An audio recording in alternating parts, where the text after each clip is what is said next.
Shalom saudara seiman, jemaat yang dikasihi Tuhan. Kembali lagi dalam ibadah online Gereja Bethel Tabernakel Kristus Gembala.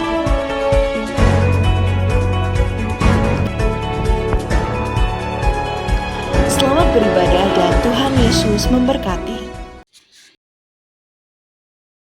Sebelum ibadah dimulai, mari kita menyimak jadwal ibadah GBT Kristus Gembala Bululawang untuk bulan Mei 2020 sebagai berikut.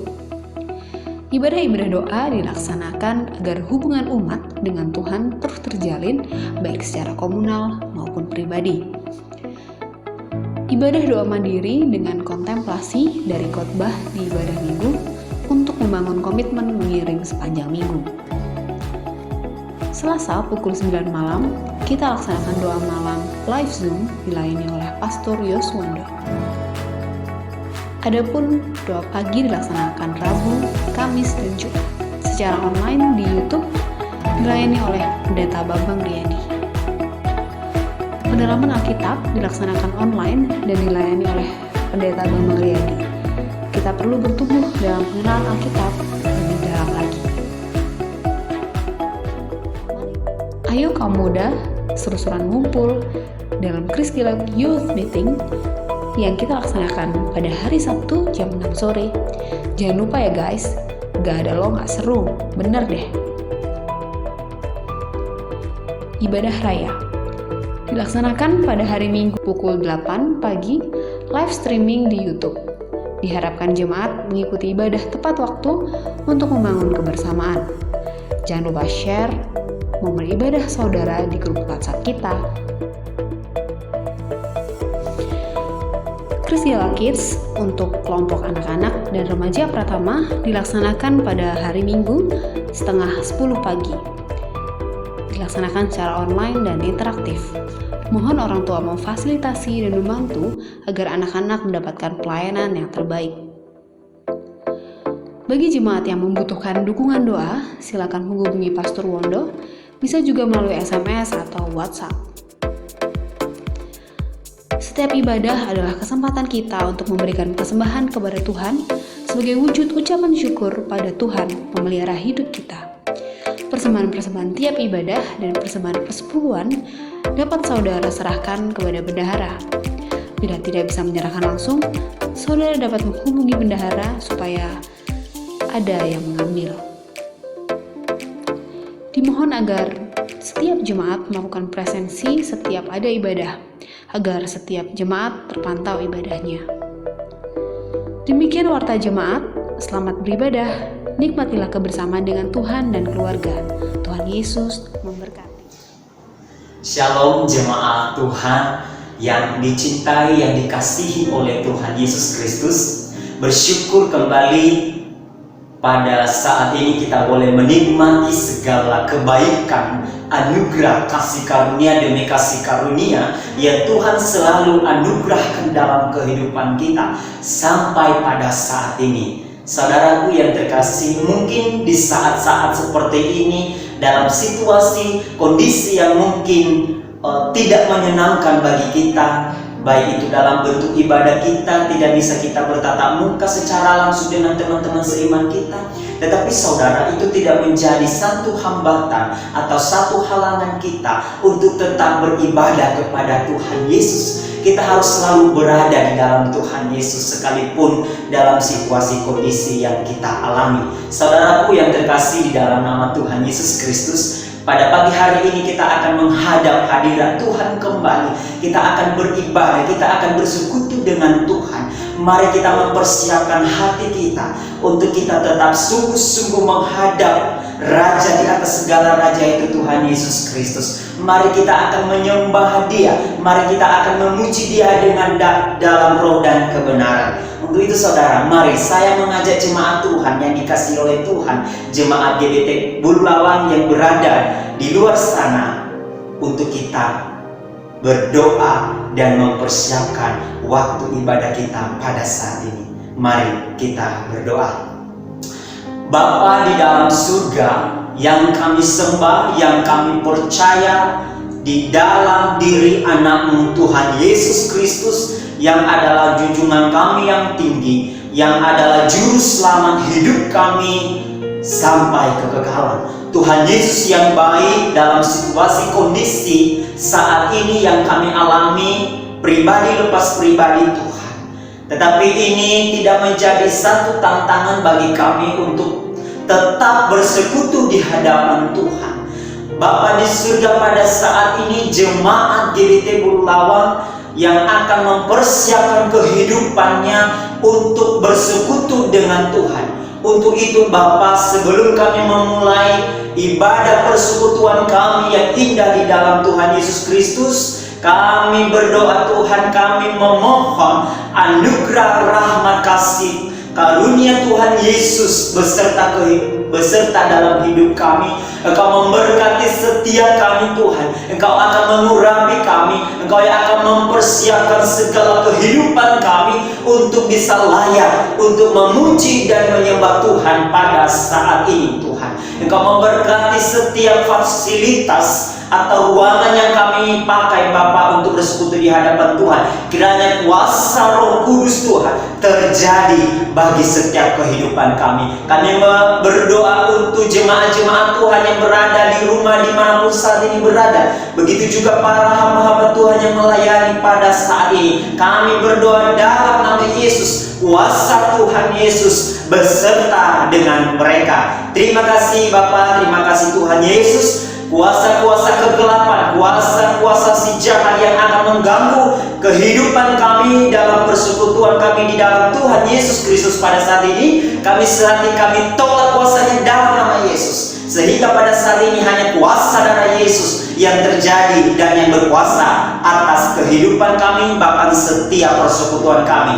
Inilah doa dan harapan permohonan kami ya Bapa. Hanya di dalam nama Tuhan Yesus Kristus kami berdoa, dan kami akan memulai ibadah kami ini hanya di dalam nama Tuhan Yesus Kristus.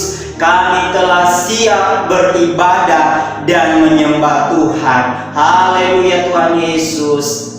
Amin.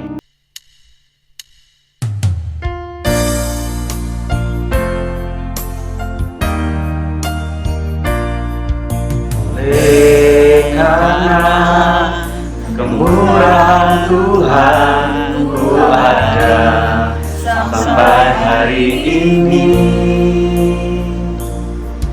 Oleh karena kebaikan Tuhan, janji-Mu terjadi bagiku. Ku sembah Kau Tuhan, ku mengangkat tanganku. Selamanya Kau ajaib bagiku. Ku sembah Kau Tuhan, ku mengangkat wajahku. Selamanya Kau hebat bagiku.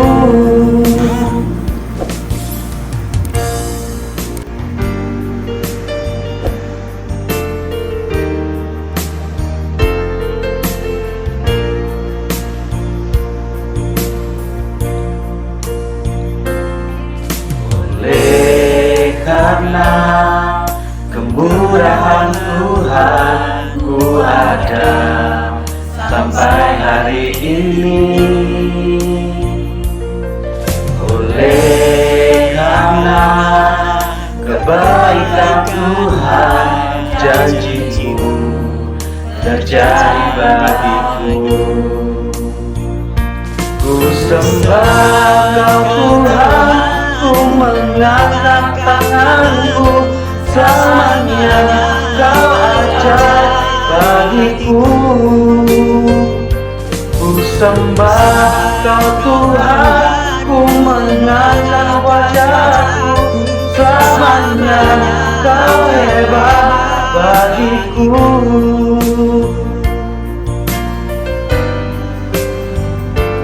Ku sembah Kau Tuhan, ku mengangkat tanganku, selamanya Kau ajaib bagiku. Ku sembah Kau Tuhan, ku mengangkat wajahku, selamanya Kau hebat bagiku.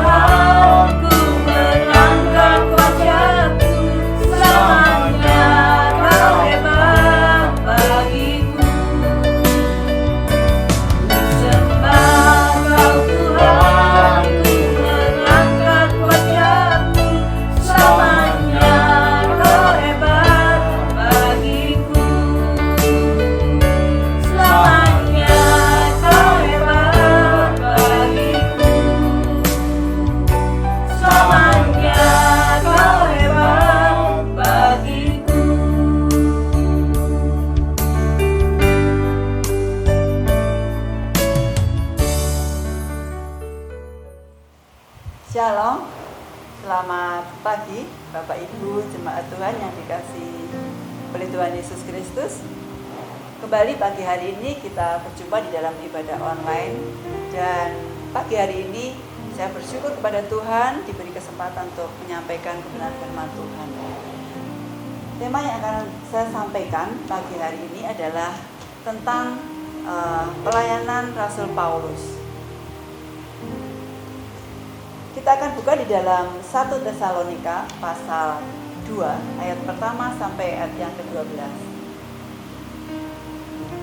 Kita akan perhatikan bahwa Bapak Ibu bisa membaca Alkitabnya di rumah, dan kita akan mendengarkan tayangan pembacaan firman Tuhan dari 1 Tesalonika pasal 2 ayat 1 sampai yang ke-12. Mari. Kamu sendiri pun memang tahu, saudara-saudara, bahwa kedatangan kami di antaramu tidaklah sia-sia. Tetapi sungguh pun kami sebelumnya, seperti kamu tahu, telah dianiaya dan dihina di Filipi. Namun dengan pertolongan Allah kita, kami beroleh keberanian untuk memberitakan Injil Allah kepada kamu dalam perjuangan yang berat. Sebab nasihat kami tidak lahir dari kesesatan atau dari maksud yang tidak murni, dan juga tidak disertai tipu daya.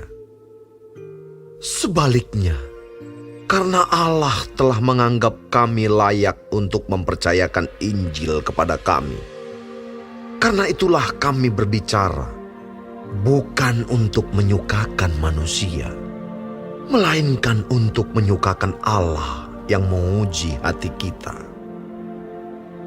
Karena kami tidak pernah bermulut manis, hal itu kamu ketahui, dan tidak pernah mempunyai maksud loba yang tersembunyi. Allah adalah saksi.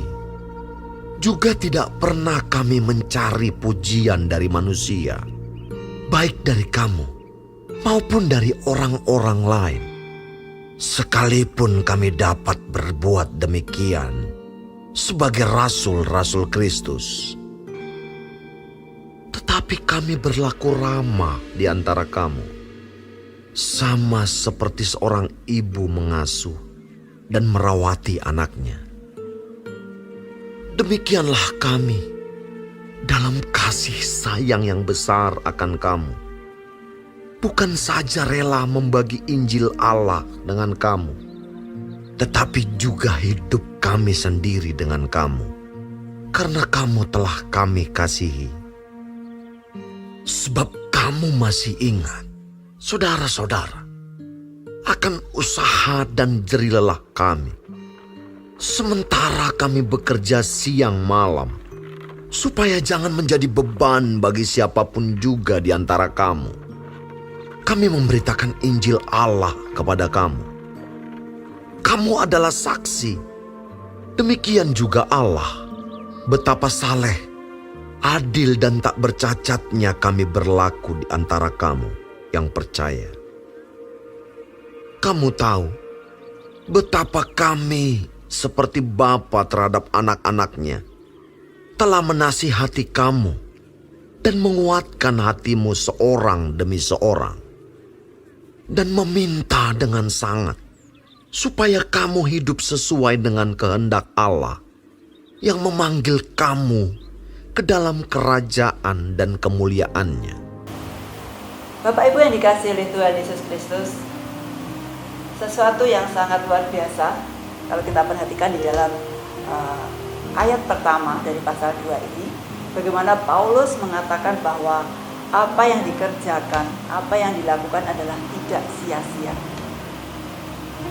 Atau dengan kata lain adalah satu keberhasilan di dalam melakukan satu pelayanan, yaitu khususnya penginjilan. Mungkin kita melihat sedikit ke belakang tentang apa yang sudah dilakukan oleh Rasul Paulus.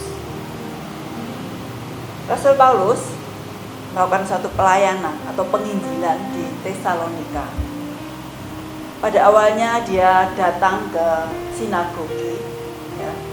Dia berbicara dengan para orang-orang Yahudi yang ada di situ. Kemudian dia berdiskusi.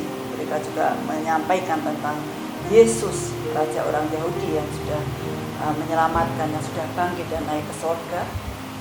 Dan ini adalah strategi yang sangat bagus yang dilakukan oleh Rasul Paulus. Mengapa? Mungkin kita juga kembali melihat kepada Tesalonika ini seperti apa. Tesalonika adalah satu wilayah yang sangat strategis, ya, memiliki satu kota perdagangan dan pelabuhan yang sangat besar, sehingga bisa dikatakan adalah satu kota yang berhasil secara materi. Ya, banyak orang-orang kaya di sana, banyak orang-orang yang berhasil di sana. Nah, tentu ini sesuatu yang tidak mudah untuk menyatakan berita Injil kepada orang-orang yang sudah mapan, ya, orang-orang yang sudah secara ekonomi mereka memiliki semuanya, ya. Apalagi yang diberitakan ini adalah Yesus yang sudah mati, Yesus yang menderita. Sementara orang-orang Yahudi atau orang-orang pada saat itu menunggu seorang raja yang memberikan kesejahteraan bagi kehidupan mereka semuanya. Nah, ini yang saya katakan bahwa sesuatu yang tidak mudah untuk disampaikan. Bisa dikatakan ini adalah suatu ironi, ya. Orang-orang mengharapkan sesuatu yang mensejahterakan, tetapi Paulus justru memberitakan tentang Yesus, ya, yang sudah mati, yang menderita, tetapi dia bangkit dan naik ke surga. Satu batu loncatan di mana Rasul Paulus melakukan satu diskusi dengan orang-orang Yahudi di sinagoge, dan dari situ mereka nanti menyampaikan atau berdiskusi kepada orang-orang non-Yahudi dan juga orang Yunani di situ. Dan apa yang kita lihat pada saat itu bahwa banyak orang-orang Yahudi yang akhirnya mau percaya dengan apa yang dikatakan oleh Rasul Paulus. Wanita-wanita terkemuka, demikian juga Lydia, ya, mereka percaya, dan orang-orang mereka akhirnya juga mau mengikuti apa yang diajarkan oleh Paulus. Nah, inilah yang dikatakan satu keberhasilan atau sesuatu yang tidak sia-sia. Meskipun kita tahu bahwa itu semua dikerjakan oleh Paulus bukan dengan sesuatu yang mudah, ya. Kita melihat bahwa ini adalah sesuatu perjuangan, suatu penderitaan yang kita lihat bagaimana Paulus sebelum-sebelumnya mereka harus ditangkap, mereka harus dianiaya dan sebagainya. Dan kita juga melihat, ya, bahwa di mana Paulus memberitakan Injil, yaitu di Tesalonika, tidak hanya orang-orang yang menerima Injil sebagai kabar baik, tetapi juga ada orang-orang yang tidak suka terhadap apa yang dilakukan oleh Paulus. Mereka menghasut, mereka memprovokasi, ya, mereka tidak senang, mereka menyebut Paulus ini adalah orang-orang sesat dan sebagainya, ya, sehingga mereka melakukan suatu hal-hal yang akhirnya membuat suasana jadi tidak nyaman. Bahkan beberapa orang melapor kepada wali negeri dan sebagainya, ya, pemerintahan saat itu, karena tentu itu akan menimbulkan satu kegelisahan, ya. Dan kita melihat akhirnya bahwa Paulus diusir dari Tesalonika. Nah, tetapi perlu kita ingat sekali lagi bahwa meskipun demikian, ya, meskipun demikian ada satu keberhasilan. Apa yang dikerjakan oleh Rasul Paulus adalah sesuatu yang tidak sia-sia. Nah, apa sebenarnya alasan? Apa sebenarnya yang mendasari, yang melatar belakangi sehingga Paulus tetap gigih, ya, tetap bersemangat untuk tetap melakukan panggilan untuk menginjil, untuk memberitakan kabar sukacita itu kepada orang-orang di luar Yahudi. Baik, kita akan lihat di dalam 1 Tesalonika ayat yang kedua. Di situ disebutkan bahwa tetapi sungguh pun kami sebelumnya seperti kamu tahu telah dianiaya dan dihina di Filipi, namun dengan pertolongan Allah kita kami beroleh keberanian untuk memberitakan Injil Allah kepada kamu dalam perjuangan yang berat. Nah, di sini dikatakan bahwa Paulus melakukan semuanya itu dengan keberanian. Bukan keberanian karena kegagahan atau kekuatan, ya, bukan, karena kita tahu bahwa Paulus ini orangnya sangat kecil, ya. Mungkin kalau diperhitungkan dari sisi tubuhnya ini nggak ada apa-apanya, ya. Tapi kita melihat ternyata Paulus ini mempunyai satu keberanian.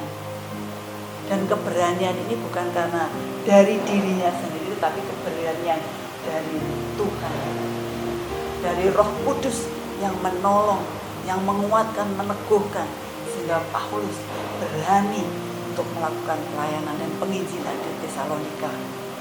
Dengan situasi dan keadaan yang mungkin secara manusia kita keder, ya, kita atau berkecil hati, ya, untuk melangkahkan ke sana, apalagi kita memberitakan Yesus sebagai Tuhan dan Juru Selamat di tengah-tengah orang yang mereka sudah merasa nyaman dengan kehidupan mereka, dengan keberhasilan mereka. Tentu ini tidak mudah, tapi Paulus percaya bahwa ia sudah dipanggil oleh Tuhan. Dan dia melakukan semuanya itu karena dia mengenal siapa Yesus. Siapa Yesus yang sudah memanggil Paulus, yang sudah memerintahkan Paulus untuk memberitakan Injil itu kepada bangsa-bangsa yang lain. Itulah yang memberikan keberanian bagi Rasul Paulus. Ya. Dia tidak takut, dia tidak gentar, tetapi dengan teguh, ya, dia melangkah maju untuk memberitakan Injil itu. Dan puji nama Tuhan, karena apa yang sudah dilakukan oleh Paulus memberikan satu keberhasilan. Dan saya rasa ini satu bonus, ya, bonus yang diberikan oleh Tuhan kepada Paulus. Paling tidak Paulus merasa bahwa apa yang dilakukan meskipun dia harus menderita, mereka harus mengalami satu pertentangan, bahkan dia harus diusir, tetapi ada satu sukacita, ada ucapan syukur karena apa yang dilakukan, pemberitaan yang dilakukan oleh Paulus itu memberikan satu hasil, dan banyak orang yang percaya kepada Tuhan Yesus Kristus dengan segala ketulusan hati. Kita tahu Paulus tidak mempunyai latar belakang atau keinginan apapun di dalam pelayanan. Dia benar-benar melakukan pelayanan itu karena untuk Tuhan Yesus, untuk menyelamatkan jiwa-jiwa yang belum mengenal Yesus. Karena tidak ada seorang pun yang bisa selamat tanpa melalui pengorbanan Tuhan Yesus, dan itu harus diberitakan. Bukankah kita juga sering mendengar bahwa iman itu datang dari pendengaran akan firman Tuhan? Maka inilah yang harus dikerjakan oleh Paulus, untuk memberitakan. Dan pemberitaan itu dilakukan dengan tulus hati, dengan ikhlas, dengan tidak ada tendensi apa-apa. Bahkan dia dengan ketulusan itulah dia memberitakan setiap kebenaran firman Tuhan kepada orang-orang yang ada di Tesalonika. Kemudian kita melihat bahwa ketulusan inilah yang akhirnya juga harus dimiliki oleh jemaat di Tesalonika. Mereka memiliki ketulusan untuk memiliki ibadah, untuk melakukan kebenaran firman Tuhan yang benar-benar itu dalam kehidupan mereka. Mereka harus mengikuti, mempercayai, dan melakukan setiap kebenaran dalam Injil itu dengan segala ketulusan hati mereka. Dan itu sangat penting untuk dilakukan. Kita akan membaca di dalam 1 Tesalonika 2 ayat yang kelima. Di sini jelas sekali dikatakan bahwa karena kami tidak pernah bermulut manis, hal itu kamu ketahui, dan tidak pernah mempunyai maksud loba yang tersembunyi. Allah adalah saksi. Bapak Ibu yang dikasihi oleh Tuhan Yesus, di sini jelas sekali bahwa apa yang dilakukan oleh Rasul Paulus dalam pelayanannya, mereka benar-benar dengan ketulusan hati. Tidak ada maksud untuk mencari keuntungan bagi diri sendirinya, bagi diri sendiri. Yang dikatakan itu adalah untuk tujuan lomba atau kerakusan atau ketamakan, nggak ada sama sekali. Dan itu penting dalam panggilan pelayanan Paulus, bahwa dengan ketulusan ini akhirnya bahwa dia benar-benar memberitakan, menyampaikan kabar sukacita itu dengan lebih leluasa, ya. Istilahnya nggak ada beban, nggak ada pikiran, nggak ada target, ya. Yang harus, wah, aku nanti memberitakan ini, nanti dapat ini, memberitakan ini ke orang ini, dapat ini, balasan dari Tuhan dapat ini. Bukan, nggak ada pikiran seperti itu. Dengan ikhlas, dengan tulus, sehingga benar-benar dia menyampaikan apa yang seharusnya dia sampaikan. Dan saya percaya dengan pertolongan kuasa Roh Kudus, akhirnya Paulus pun itu diwujudkan. Dan orang-orang di Tesalonika mengetahui, ya, bagaimana kesungguhan hati Paulus di dalam memberitakan Injil. Dan mereka pun juga memberitakan, menceritakan kepada orang-orang yang lain akan latar belakang Paulus, akan kesungguhan Paulus, akan keberanian Paulus di dalam memberitakan Injil. Dan itulah yang seharusnya mereka ikuti. Bapak Ibu yang dikasihi oleh Tuhan Yesus Kristus, ada dua hal yang tadi saya sampaikan. Mengapa Rasul Paulus melakukan penginjilan itu dengan berani, ya, dengan ketulusan hati. Kita tahu bahwa Rasul Paulus adalah rasul yang dipilih Tuhan, mendapatkan tugas untuk memberitakan akan kabar baik itu. Dan tentu Tuhan akan menguji hati dia. Dan Rasul Paulus benar-benar terbuka di hadapan Tuhan, ya. Dia terbuka di hadapan Tuhan karena apa yang dilakukan, apa yang diberitakan sungguh-sungguh adalah bukan karena pikiran dia sendiri, bukan karena dia punya tujuan atau punya maksud, ya. Tidak, tapi sungguh-sungguh itu adalah karena Tuhan yang memerintahkan untuk dia memberitakan akan berita kabar gembira itu. Dan ini adalah sesuatu yang harus dikerjakan. Dan sebagai seorang rasul, sebagai hamba Tuhan, tentu dia juga akan dimintai pertanggungjawaban. Nah, akan sangat tidak baik seandainya Rasul Paulus punya latar belakang, punya tendensi atau punya tujuan-tujuan tertentu di dalam pelayanannya. Dan kita melihat bahwa itu tidak dilakukan oleh Rasul Paulus. Dia benar-benar melakukannya semua itu dengan ketulusan hati. Nah, kemudian kita juga melihat bahwa apa yang dilakukan oleh Rasul Paulus sungguh-sungguh tujuannya adalah untuk menyenangkan hati Tuhan.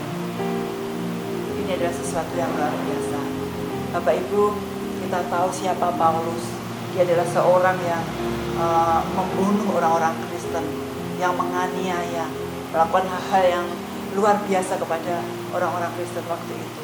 Tetapi pada akhirnya Tuhan memanggil Paulus secara khusus, sehingga Paulus akhirnya menjadi rasul Tuhan. Nah, ini adalah sesuatu yang ingin dilakukan oleh Paulus. Dia betul-betul menyadari bahwa Tuhan sudah memilih dia. Tuhan sudah memanggil Paulus untuk melakukan tugas panggilan. Maka dia percaya bahwa apa yang dilakukan itu bukan untuk kepentingan dia, bukan untuk kepentingan Paulus, bukan untuk kepentingan manusia, tetapi sungguh ini adalah hanya kepentingan Tuhan, untuk kemuliaan nama Tuhan. Sehingga inilah yang juga memotivasi dia, melatar belakangi dia untuk melakukan pelayanan ini dengan ketulusan hati, dengan keberanian seperti yang sudah saya sampaikan di depan tadi. Bapak Ibu yang dikasihi oleh Tuhan, kita juga melihat ya bahwa selain Rasul Paulus sebagai rasul, bahwa dia juga melakukan itu sebagai satu perintah Tuhan ya, untuk menyenangkan hati Tuhan, untuk menyukakan hati Tuhan. Bahwa Paulus melakukan semua itu dengan kesadaran, bukan dia melakukan dengan tanpa sadar, artinya dengan yang saya sampaikan pikirannya, dengan keinginannya, dengan maksud-maksud tujuan, bukan. Dengan satu kesadaran bahwa dia adalah rasul, bahwa ia melakukan untuk hormat kemuliaan nama Tuhan, dan dia melakukan bukan untuk menyenangkan manusia, untuk kepentingan manusia, apalagi untuk dirinya sendiri, bukan. Tetapi dengan kesadaran bahwa dia melakukan ini adalah sebagai tugas yang diberikan oleh Tuhan kepada dia sebagai rasul untuk memberitakan kabar sukacita itu. Bapak Ibu yang dikasihi oleh Tuhan Yesus Kristus, kita mengucap syukur kalau kita melihat di dalam ayat-ayat selanjutnya bagaimana Rasul Paulus bersukacita atas jemaat yang ada di Tesalonika. Mereka melihat ya, dengan surat-surat yang ditulis oleh Rasul Paulus kepada jemaat, dia mendukung, dia mensupport, dia mengucap syukur karena mereka mendengar bahwa jemaat di Tesalonika melakukan hal yang benar, melakukan hal-hal yang sesuai dengan firman Tuhan. Tetapi itu bukan berarti tanpa masalah. Kita melihat bahwa situasi di situ juga banyak hal yang muncul, tantangan-tantangan yang muncul, banyak dewa-dewa yang ada di sekitar mereka. Bahkan ada satu protokoler atau kegiatan-kegiatan pemerintahan yang harus diikuti, dan itu semuanya juga bertentangan dengan kebenaran firman Tuhan. Ini adalah tantangan-tantangan yang mereka hadapi pada jemaat di Tesalonika. Oleh karenanya sangat perlu dilakukan oleh Rasul Paulus untuk menulis surat kepada jemaat di Tesalonika, untuk mengingatkan mereka, untuk meneguhkan mereka bahwa mereka harus tetap hidup di dalam kebenaran Tuhan. Mereka harus tetap hidup dalam ketulusan, melakukan dan mengikuti apa yang Tuhan perintahkan. Bapak Ibu yang dikasihi Tuhan Yesus Kristus, saya rasa ini juga tidak berbeda dengan keberadaan kita saat ini. Ya, sebagai hamba-hamba Tuhan, sebagai orang-orang yang diutus oleh Tuhan untuk memberitakan kabar baik di tengah-tengah situasi dunia yang saat ini, kita pun juga menghadapi dilema, menghadapi permasalahan yang tidak mudah.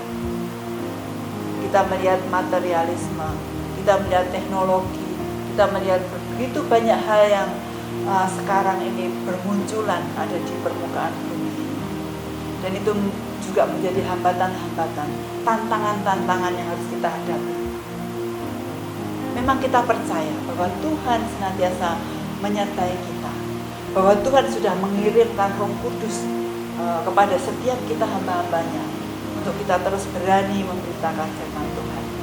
Tetapi sekali lagi, seperti apa yang juga sudah dilakukan oleh Paulus, biar kita juga minta hikmat Tuhan, sehingga pada saat kita memberitakan Injil, memberitakan firman Tuhan, itu bukan menimbulkan suatu permasalahan, tetapi dengan kerendahan hati, dengan kasih, ya, dengan pertolongan Roh Kudus kita memberitakan firman itu. Dan kita yakin dan percaya, jikalau sungguh-sungguh kita lakukan dengan penyerahan, dengan ketulusan, maka kita pun juga akan membawa suatu keberhasilan. Keberhasilan bukan karena kemampuan kita, bukan bukan karena kekuatan kita, bukan karena mungkin kegagahan kita atau kepandaian kita, bukan. Ya, karena semuanya itu Tuhan yang menyediakan. Pagi sudah mengumumi, ya, dan penuai-penuai itu sudah disediakan oleh Tuhan. Jadi mari Bapak Ibu yang dikasihi oleh Tuhan, kita bergandeng tangan bersama-sama sebagai jemaat Tuhan dalam situasi pandemi saat ini. Kita juga mungkin kesulitan untuk bertemu dengan orang-orang, tapi kita mengucap syukur ada teknologi, ada sarana yang bisa digunakan. Tapi biarlah ini tidak membuat kita semakin jauh dari Tuhan, tapi mari kita semakin dekat dengan Tuhan. Ini adalah kesempatan kita untuk kita mempersiapkan diri, membekali diri, memperdalam pengenalan kita kepada Tuhan, sehingga pada saat nanti semuanya semakin terbuka, kita akan melangkah ke depan. Kita akan bersama-sama memberitakan Injil kepada orang-orang yang belum mengenal Tuhan. Inilah tugas kita, tugas para hamba-hamba Tuhan, tugas kita sidang jemaat semuanya. Kita semuanya sudah dipilih Tuhan, sudah mendapatkan jaminan keselamatan, dan biarlah ini juga menjadi kerinduan kita bersama untuk menceritakan, untuk memberitakan kepada saudara-saudara kita yang lain. Janganlah mereka akhirnya mati binasa, tapi biarlah mereka juga akan mendapatkan keselamatan. Tapi kita tidak bisa tinggal diam, karena keselamatan itu tidak bisa dia terima begitu saja. Harus ada yang menyampaikan, harus ada yang memperdengarkan, harus ada yang memberitakan. Dan itulah tugas kita semuanya. Mari kita melihat akan keteladanan dalam diri Rasul Paulus. Mereka dengan berani tetap melakukan tugas panggilan penginjilan itu, meskipun tantangan, ya, hambatan, bahkan penderitaan yang secara jasmani maupun rohani, secara fisik mungkin harus dialami, tetapi Paulus tetap maju. Paulus tetap yakin dan percaya bahwa Tuhan yang dia sembah itu akan senantiasa memberikan kekuatan dan pertolongan. Biar kita sebagai anak-anak Tuhan, sebagai sidang jemaat Tuhan, kita juga memiliki komitmen, memiliki kerinduan yang sama untuk kita maju menjadi hamba-hamba Tuhan. Bapak Ibu saudara yang dikasihi oleh Tuhan Yesus Kristus, biarlah apa yang sudah dikerjakan oleh Rasul Paulus, surat-surat Rasul Paulus yang sudah dituliskan kepada jemaat di Tesalonika, biarlah ini juga menjadi surat cinta Rasul Paulus kepada kita semuanya. Biarlah ini juga membuat kita semakin bersemangat untuk kita boleh tetap maju melangkah, untuk melakukan tugas panggilan kita sebagai hamba-hamba Tuhan, sebagai anak-anak Tuhan, untuk kita memberitakan kabar baik. Meskipun kita menghadapi tantangan, sekali lagi, menghadapi penderitaan, kesulitan, bahkan ancaman-ancaman yang sering kali datang, tapi biarlah kita tetap teguh. Kita harus tetap berani melakukan semuanya itu, karena kita bukan melakukan sendiri, tapi kita harus yakin dan percaya bahwa Tuhan senantiasa bersama kita, Tuhan senantiasa menolong kita, Tuhan senantiasa menyertai kita. Itulah yang membuat kekuatan bagi kita untuk kita terus melayani Tuhan. Melayani Tuhan dimanapun kita berada, sampai mungkin Tuhan Yesus datang yang kedua kalinya. Mari kita tetap teguh, kita tetap bersemangat, tetap memuliakan Tuhan, mengutamakan Tuhan, dan bersyukur karena kita diberi kesempatan oleh Tuhan untuk mengalami satu anugerah yang luar biasa. Sehingga biarlah anugerah yang Tuhan berikan pada kita ini, kita juga boleh bagikan kepada saudara-saudara kita yang lain, supaya mereka pun juga merasakan anugerah itu seperti yang boleh kita rasakan. Terpujilah nama Tuhan. Mari kita bersama-sama tunduk kepala berdoa. Bapa di dalam surga, terima kasih ya Tuhan, kami mengucap syukur kembali pagi hari ini Kau berkati kami dengan kebenaran firman Tuhan, khususnya melalui surat Paulus kepada jemaat di Tesalonika. Tuhan, kami diingatkan betapa Engkau memakai hamba-Mu luar biasa, meskipun harus menghadapi berbagai tantangan, kesulitan, bahkan penderitaan. tetapi pengenalan akan Tuhan itulah menjadi kekuatan untuk melakukan semua tugas panggilannya ya Bapa. Demikian ya Bapa, kiranya Engkau juga memberkati kami semuanya, sidang jemaat Tuhan, para hamba-hamba Tuhan, para penginjil-penginjil dimanapun mereka berada. Teguhkanlah kami ya Bapa, kuatkanlah kami ya Tuhan, supaya kami tetap berani untuk menyatakan kebenaran firman Tuhan. Dengan tulus hati, dengan kerendahan hati kami melakukan semuanya ya Bapa, karena kami tahu bahwa itu adalah untuk kemuliaan Tuhan, untuk mewartakan kabar sukacita. Bapa, terima kasih ya Tuhan Yesus. Sekali lagi kami mengucap syukur hanya kepada Engkau. Kiranya Tuhan, kasih kemurahan Allah sajalah yang terus mendampingi kami, menguatkan kami, sehingga apapun situasi kondisi yang kami hadapi, kami tidak takut dan gentar, tetapi kami terus berani, karena kekuatan kami bukan dari diri sendiri, tetapi dari Tuhan Yesus sendiri, melalui kuasa Roh Kudus yang menguatkan dan meneguhkan kami semuanya. Terima kasih Bapa. Kami juga berdoa untuk seluruh sidang jemaat Tuhan, biarlah mereka juga boleh diberkati oleh kebenaran firman Tuhan. Mereka boleh terus memiliki kerinduan untuk menyatakan kabar sukacita itu ya Bapa, karena kami tahu Tuhan itulah perintah Tuhan bagi kami untuk memberitakan kabar baik dari Yudea Samaria sampai ke ujung bumi, sampai bahkan di tempat ini ya Tuhan. Terima kasih Tuhan Yesus, pada situasi saat ini, pada situasi pandemi COVID saat ini ya Bapa, kami boleh duduk diam di rumah, memperdalam akan pemahaman kami, firman Tuhan, supaya kami semakin diteguhkan, sehingga pada saat semuanya boleh berakhir, kami boleh melangkahkan kaki kami untuk menyatakan akan kabar sukacita itu. Terpujilah namamu ya Bapa.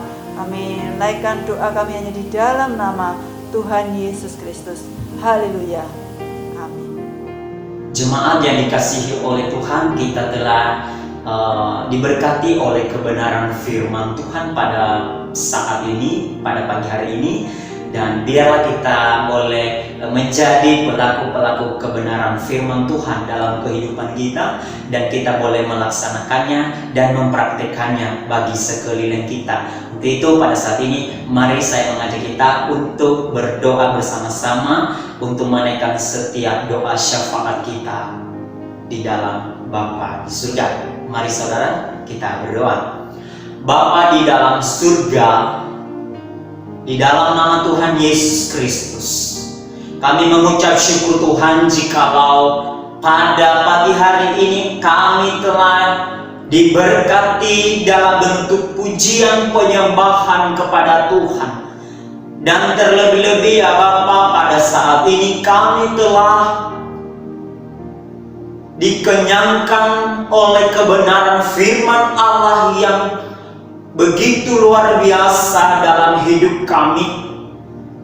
Sebagaimana Rasul Paulus dalam pelayanannya ya Bapa, ada banyak tantangan, hambatan yang ia hadapi. Tetapi oleh karena kesungguhannya di dalam Tuhan Yesus Kristus untuk menyatakan dalam ajaran kebenaran firman Tuhan, itu tidak akan sia-sia Bapa. Engkau selalu beserta dengan dia, dan begitu juga dengan kami jemaat GBT Gunung Lawang saat ini Bapa. Kami ingin seperti Rasul Paulus yang adalah menjadi pengikut Kristus dalam menyampaikan, memberitakan ajaran kebenaran firman Tuhan. Sekalipun penganiayaan terjadi bagi hidup kami, kami tetap memberitakan ajaran Tuhan bagi setiap orang yang di luar sana yang membutuhkan Kristus bagi hidupnya Bapa. Terima kasih Tuhan Yesus yang baik. Engkau memberkati hamba-Mu yang boleh menyampaikan firman Tuhan pada saat ini. Kiranya kasih karunia, kemurahan, berkat-Mu melimpah atas hidupnya, pelayanannya, pekerjaannya, bahkan keluarganya ya Tuhan Yesus. Dan saat ini Tuhan, kami berdoa di hadapan Tuhan, memohon kepada Tuhan dalam situasi kondisi pandemi COVID-19 yang dilanda oleh dunia saat ini Tuhan. tidak hanya di Indonesia tetapi seluruh dunia. Bapa di dalam surga, kami tidak bisa berbuat apa-apa Tuhan, selain hanya kami memohon, berdoa, meminta belas kasihan Tuhan. Engkau kasihani ya Bapa. Engkau akan menolong setiap Indonesia bahkan sampai ke ujung dunia Tuhan, yang dimana saat ini mewabah virus corona Tuhan. Engkau yang akan menolong setiap anak-anak-Mu ya Tuhan. Jikalau mereka saat ini dalam keadaan sakit, dalam keadaan duka, dalam keadaan susah, dalam berbagai macam apapun Tuhan, kami berdoa dalam nama Yesus, Engkau akan campur tangan Bapa dalam hidup mereka. Engkau akan memberkati mereka, melindungi, menguatkan setiap mereka Bapa. Sakit penyakit yang mereka alami saat ini dalam bentuk penyakit apapun, sembuh dalam nama Yesus. Kami percaya bilur-bilur darah Yesus yang akan menyembuhkan anak-anak Tuhan yang pada saat ini dalam keadaan sakit penyakit Bapa. Terima kasih Bapa, Engkau akan menguatkan mereka kembali. Dan kami juga berdoa Bapa di surga bagi pemerintahan kami Republik Indonesia. Kami berdoa untuk pemerintahan dari pusat sampai ke desa-desa Tuhan. Engkau akan memberkati mereka, berikan kekuatan, hikmat, marifat daripada Tuhan, kebijaksanaan dalam melakukan segala pekerjaan dan tanggung jawab mereka Tuhan. Engkau akan menolong mereka, berikan mereka kekuatan dan kesehatan. Begitu juga Tuhan, kami berdoa untuk gereja-gereja Tuhan dimanapun berada, para hamba-hamba Tuhan. Engkau akan memberkati, Engkau akan memakai mereka Tuhan secara terheran-heran untuk menyatakan akan kuasa Kristus bagi anak-anak Tuhan dimanapun berada, bahkan saat ini pun yang belum percaya kepada Kristus. Terima kasih Bapa di surga, terima kasih Tuhan Yesus. Kami berdoa Tuhan untuk Jawa Timur, Batu Malang, Kabupaten. Kami berdoa Tuhan, Engkau akan menolong Bapa. Engkau akan memberkati oleh kuasa darah Tuhan Yesus yang akan menguatkan, yang akan menjauhkan dari segala mara bahaya jenis penyakit malapetaka dalam nama Yesus. Tidak ada yang bisa menghalangi Engkau Tuhan dalam melakukan segala apapun. Engkau sanggup karena Engkau adalah Tuhan satu-satunya di dunia ini yang adalah jalan dan kebenaran yang hidup bagi kehidupan kami. Terima kasih Tuhan Yesus, terima kasih ya Bapa. Engkau akan memberkati setiap hamba-hamba Tuhan, pelayanan-pelayanan Tuhan, jemaat-jemaat Tuhan GDT Bulu Lawang Bapa. Engkau lawat mereka, Engkau akan memberkati mereka, Engkau menguatkan mereka. Sejemaat Tuhan yang dalam keadaan sakit saat ini Tuhan sembuhkan. Jemaat Tuhan saat ini yang dalam pergumulannya, Tuhan Engkau membukakan jalan bagi kehidupannya. Engkau akan memberkati setiap hamba-hamba Tuhan, Gembala Sidang GDT Bulu Lawang Bapa. Engkau akan menguatkan, Engkau memberkati hidupnya untuk menjadi saluran berkat bagi jemaat GDT Bulu Lawang bahkan sampai ke ujung dunia. Terima kasih Bapak, terima kasih. Engkau akan memberkati setiap kehidupan kami kembali. Engkau akan memberkati setiap keluarga kami kembali ya Bapak. Kami hanya menyerahkan segala kekhawatiran kami. Kami hanya menyerahkan segala pergumulan kami. Kami hanya menyerahkan segala beban hidup kami hanya dalam nama Yesus. Karena di dalam nama Tuhan Yesus ada jalan yang terbaik bagi kehidupan kami. Terima kasih ya Bapa, terima kasih ya Tuhan. Kami mengucap syukur jika saat ini kami boleh melakukan, kami boleh melaksanakan setiap peribadahan kami kepadamu dengan baik tanpa ada satu halangan apapun. Itu semua semata-mata oleh karena belas kasihan Tuhan bagi kehidupan kami. Tuhan Yesus yang baik, inilah doa dan permohonan kami yang jauh daripada kesempurnaan, tetapi kami percaya Engkau akan menyempurnakannya dan Engkau akan menjawabnya bagi hidup kami. Hanya dalam nama Tuhan Yesus Kristus kami berdoa dan kami memohon kepada Bapa di surga. Haleluya Tuhan Yesus. Amin. Bangkitlah, saudara, dan terimalah akan kuasa berkat yang datang dari Tuhan. Turunlah atas saudara sekalian kasih karunia Allah Bapa di sorga, damai sejahtera di dalam Tuhan Yesus Kristus, kuat kuasa perlindungan penghiburan yang datang dari Roh Kudus terus memperlengkapi di dalam hidup engkau, sehingga hidupmu menjadi berkat dan diberkati, sehingga segala hal yang engkau lakukan, tangan Tuhan turut serta memberikan engkau keberhasilan. Kita bersyukur, dan kiranya melalui kehidupan yang dipimpin oleh Roh Kudus, kita percaya bahwa akan menjadi berkat bagi banyak orang. Karena itulah yang Tuhan kehendaki. Turun atas saudara sekalian berkat yang tidak dalam wujud secara jasmania, tetapi teristimewa berkat secara rohani. Tuhan Yesus memberkati. Maranatha, sampai kita berjumpa muka dengan Dia. Mari kita diberkati Tuhan bersama-sama, katakan haleluya. Amin.